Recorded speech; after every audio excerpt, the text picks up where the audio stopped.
Welcome back to another edition of E-Moment. I'm your host, Sensi Diallo. Sitting in for Aminata Ndiaye today is Stephanie Basugalupo. Hello, Sensi, and hello to all our fellow listeners of E-Moment. Here are the headlines news. Touchdown. Captain Biram Koulibaly and Moment Du Dimanche, the Sky Lions, win their challenge. Chess. At the age of 14, the young Alfred Amadou Mongo gets his baccalaureate.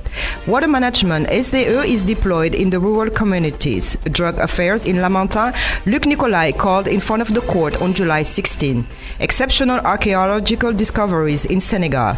Sudan, the internet blackout finally ends. West Africa's echo, what difference will a single currency make? In Memphis, a Senegalese student killed. His family remains very tormented. Authorities in South Africa have deployed the army to townships in the port city of Cape Town to deal with an upsurge of gang violence. In sport, the verdict is out for the first semi-final, Senegal versus Tunisia. 2019 World Championships, Awa Balde, gold medalist, sets a new world record. Culture, Huda Diop, aka the Melanin Goddess. UNESCO reports education global literacy targets already off track. And finally, in health, as the rainy days are approaching today, we discuss malaria.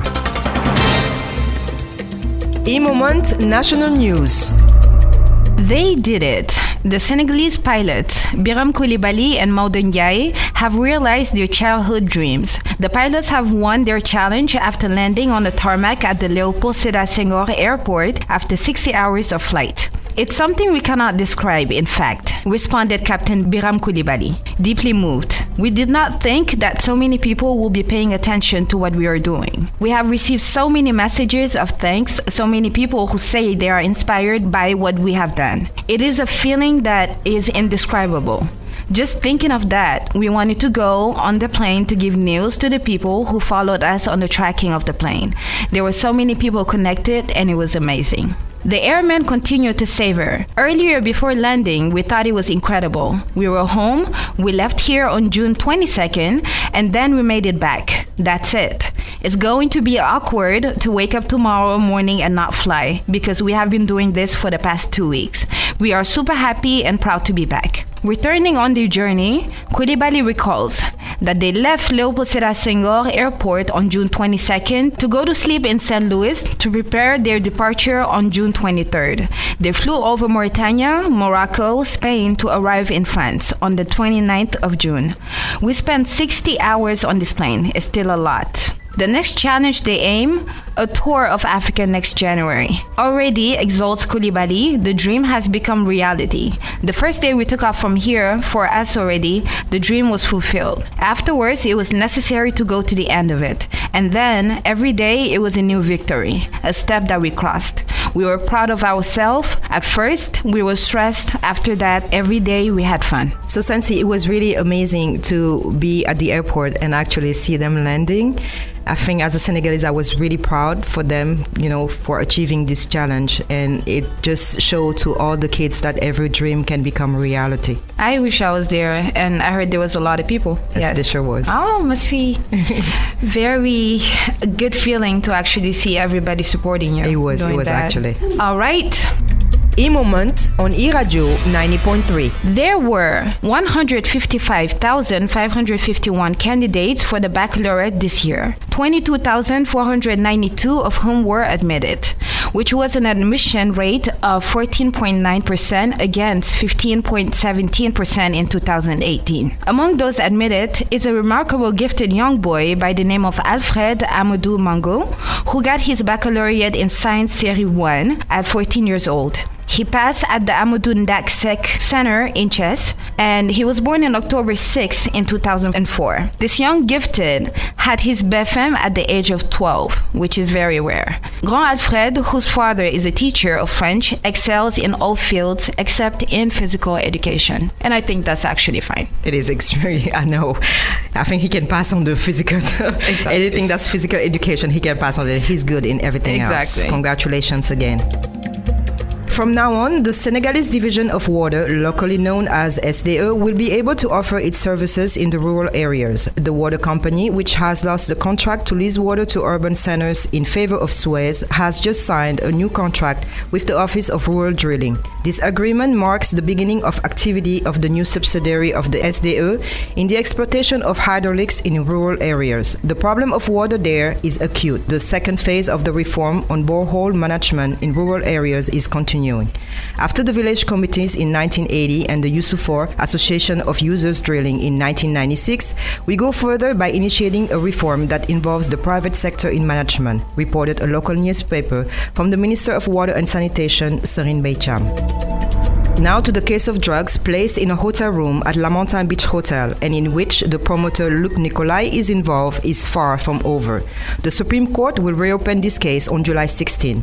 The wrestling manager, Serigne Luc Nicolai, can be worried since the opposite party served him with a warrant. He was sentenced to 5 years, including 1 year probation and 100 million and 200 million CFA francs to pay respectively to Bertrand Touly and the La Montagne Beach Hotel. The proponent filed yet another appeal. According to our source, Luc Nicolai will not be able to count on Bertrand Touly to let go of the ballast, especially since the latter considers that Mr. Nicolai is not even entitled to an appeal since he is the subject of a warrant that has not yet been executed.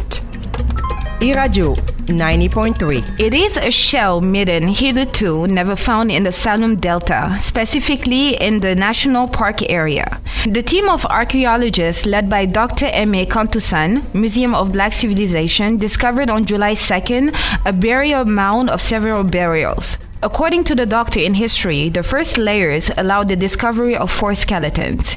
In the deep layers, we discovered 3 skeletons, 2 large adults and a child. We could assume that it is a family. On the child, we found a bracelet and a copper pendant. On the man, we found an arrowhead and an arpent that crosses his nose, what has a little flattened his skull, says the historian. For the moment, neither the social status nor the age of these bones have yet been determined. It will take a little more testing to be able to know it. DNA tests will be done, he says. An archaeological discovery of great importance since it is a first, says Kantoussan. There were discoveries, but it was never palpable. This is the first time we have this hard evidence. These excavations began in 2018 with Professor Augustin Hall, Dr. Aimé Kantoussan, Research Director at the Museum of Black Civilization, and Professor Ibrahim Cham, among others. Moment International News. A court in Sudan has ordered the internet to be restored finally after 5 weeks since it was shut down by the ruling military council. The move comes several days after the country's military leaders reached an agreement with the opposition alliance to share power until elections are held in 3 years' time. The internet was blocked on June 3rd after a deadly crackdown on pro-democracy protesters in the capital, Khartoum, in which more than 100 protesters died. While it was a court ruling that preceded with the reconnection, it would not have happened so smoothly if the military had not felt the threat of protest had gone. 2 weeks ago, a lawyer who challenged the internet blackout won his case, but services were restored for him alone, as he had filed it in a personal capacity. The regime shut down access to the internet to keep the opposition from rallying crowds to the street to push for a civilian government. 15 countries in West Africa have agreed to adopt a single currency next year called the ECO. Experts are divided on the impact it will have on the region's economy, especially in the 8 member states which use CFA franc, which is backed by France. Negotiations for the joint currency have been in the works for 30 years. The Economic Community of West African States, ECOWAS, the region's political and economic union, said the rollout will be gradual, with countries meeting the laid out criteria joining first. 8 countries already use the CFA franc, which is pegged to the euro and is guaranteed by France. The other 7 have their own currencies, none of them freely convertible. Proponents of the ECO say the single currency will facilitate trade, lower transaction costs, and facilitate payments among ECOWAS 385 million people. However, critics worry that Nigeria, the region's biggest economy, will dominate monetary policy and stall the projected benefits. The CFA zone in ECOWAS are Benin, Burkina Faso, Ivory Coast, Bissau Guinea, Mali, Niger, Senegal, and Cape Verde. For economists Ferdinand Baku and Daniel Ndoye, a single currency would prove a valuable instrument in the international monetary system. The pair wrote a briefing note for the African Development Bank that the West African countries, like most other developing countries, are not immune to monetary shocks caused by policies implemented in the rest of the world. A single currency can offer a chance, they say, to put up a collective and effective front against these distractions. Yaya C's family still has no news of their son. From his real name, Yaya Mamadou Gamoussi, this young man, originally from Urosogi in the Matam region, was killed in the United States. The police, who opened an investigation, is on the trail of a girl and her friend named Helen Braden, who wanted to steal his money. Authorities alerted the media about Yaya's disappearance on July 5th, claiming he could be with a 15-year-old runaway. At that time, they said that both individuals could be in danger. It was only on July 9th that officers from the missing persons office went to Braden's home, where they discovered that a couch with bloodstained cushions had been moved to the sidewalk. Inside the house, the investigators found a cleaning cloth, bottle of bleach, and extra blood stains in the living room. Yaya C, who left for the United States at the age of 13, had just graduated from high school, one of his relatives told us. His parents have so far no information about his body. US police says that the investigation is being made difficult by the heavy rains that had been falling in recent days in the United States. Moment International News. All right, moving to South Africa, the police minister Becky Cele said the soldiers will work alongside the police in an operation to recover illegal firearms and drugs. At least 13 people were killed in 24 hours last weekend in one of the violence-hit parts of the city. Cape Town's gang problem goes back many decades. Local reports say the recent upsurge in violence is due to a turf war between rival gangs, fueled by retaliation attacks.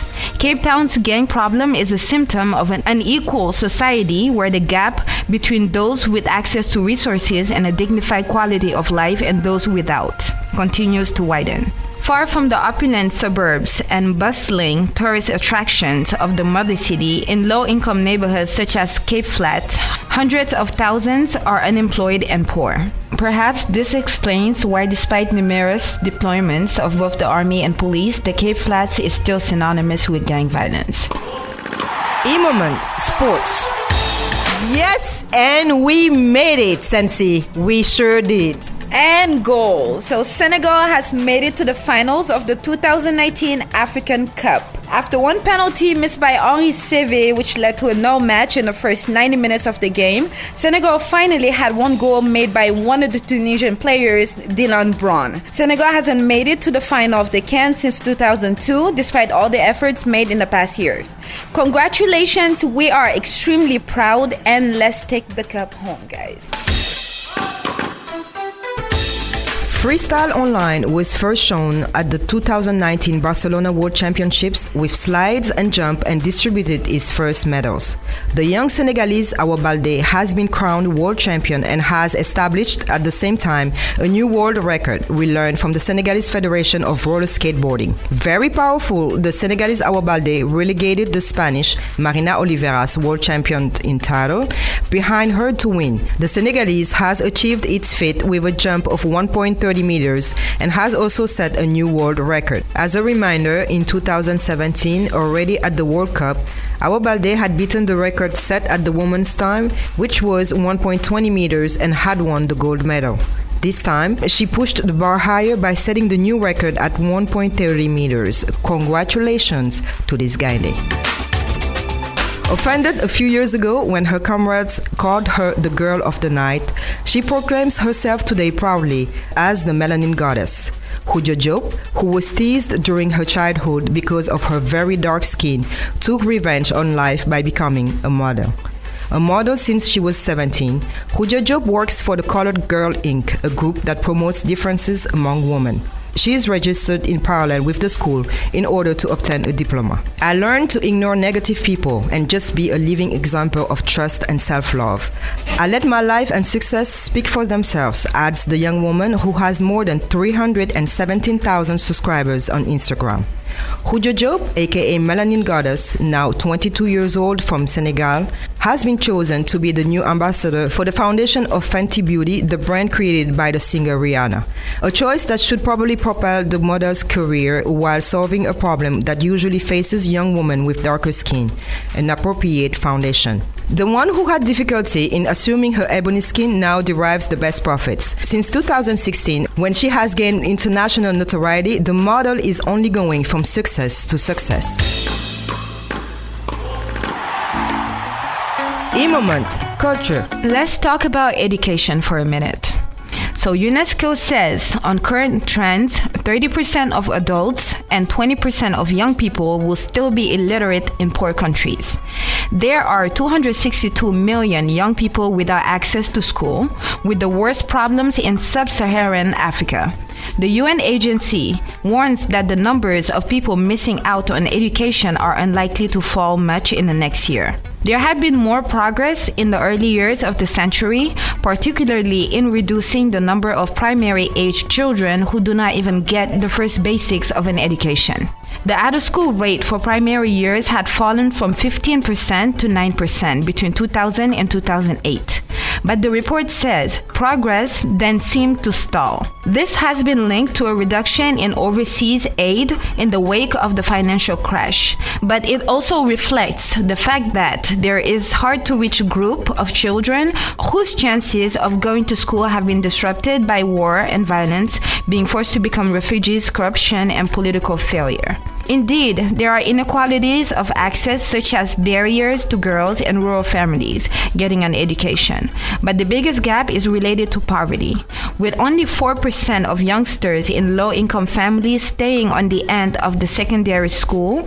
The report also highlights practical problems such as an acute lack of trained teachers. This is the latest in a series of miseducation targets after high-profile international pledges. Despite education being seen as important for improving health and prosperity in poor countries and preventing extremism, the world is far off track on achieving international commitments to education, the report says.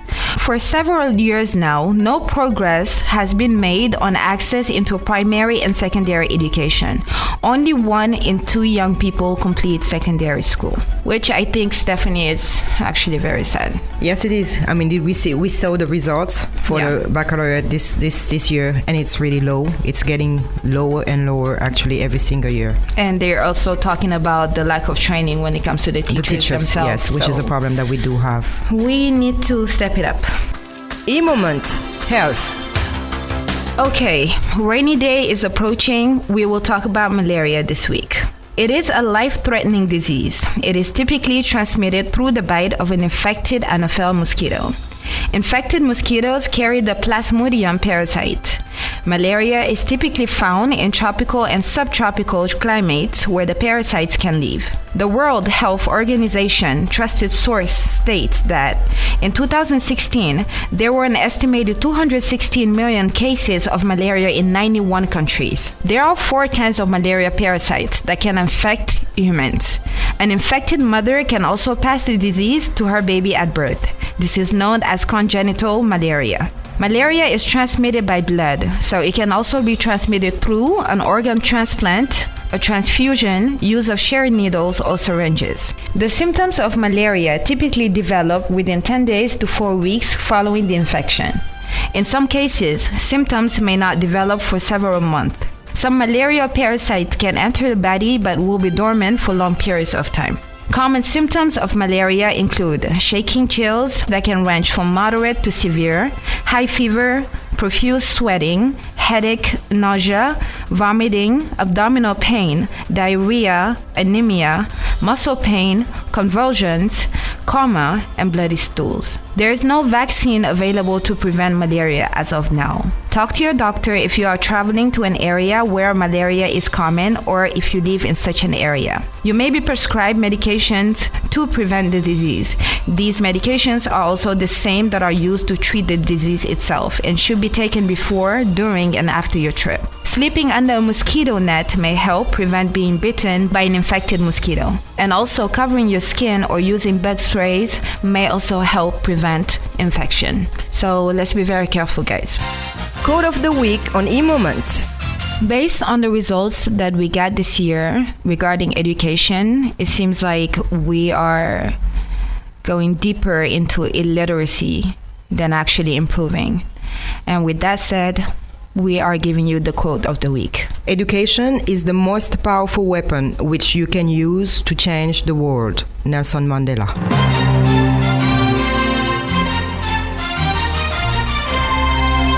This was your week's e-moment. Thank you so much for listening. Thank you to our producer / today's co-host, Stephanie Basugalupo. Thank you, Sansi, and thank you everyone for listening every single week. All right, and on the technical side, we would like to thank Elsa and Maxime Sen.